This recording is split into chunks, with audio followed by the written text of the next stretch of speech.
So, sisimulan na ba natin? So, sisimulan na natin sila ang tanungan kung ano yung progress nila sa deadline nila. Ano? Tara? Tara! So, tanong natin si Sir Melvin kung meron siyang hawak na client na may deadline ng 1604E. Sir Melvin, meron ka pong hawak na client na may 1604E? Yes po. Hindi siya zero filing, meron siyang... Yung iba may amount, yung iba zero filing na. Yan. So previously, parang months ago pa namin natapos yung mga zero filing na. And then yung may mga amount, so siguro mga 2 weeks earlier before the deadline. Kasi naka-prepare naman lahat ng mga data ni client. So hindi na pwedeng patagalin pa yung mga ganun. So, di ba ang galing? Sabi nga din ni Sir Melvin na months before or weeks before pa lang, ready na yung filing. Yun, nakaka-avoid tayo ng penalty dun. Kaya dapat ganun talaga. So, tara, akyat tayo. Kamustahin natin yung iba pang accountants natin. Tara.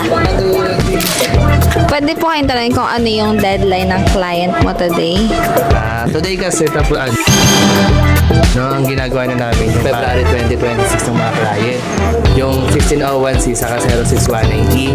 Ang deadline pa talaga nun sa 10 pa. Pero kasi mas maganda nang magawa na ngayon para masabi na sa client kung ano yung mga payables, kung magkano yung babayaran nila. Tapos kung sakaling may adjustment sila na papagawa, magawa na din para alam na agad namin. Pero ang pinaka-deadline talaga ngayon, yung para sa 06190 saka 1601. Ayun lang. Thank you. Thank you. Sino yung next natin? Tatanungin natin si Mamaw. Mamaw. One of our junior accountant in MRE department.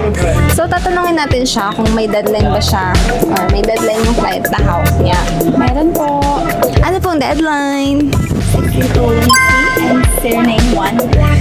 09. Parang cellphone number. 091 yung expired. And yung, ano na, 1601C yung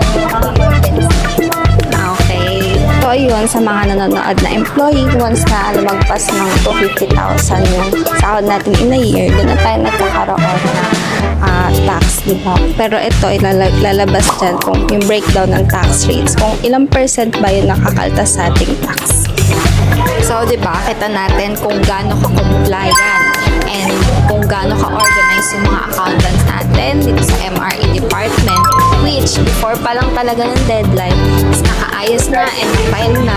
So, dyan makikita na wala talagang magiging penalty kapag kami naging accountant nyo. Kaya kung naghahanap kayo ng maaasahan na partner na accountant, message nyo lang ang Upturn Business Solution.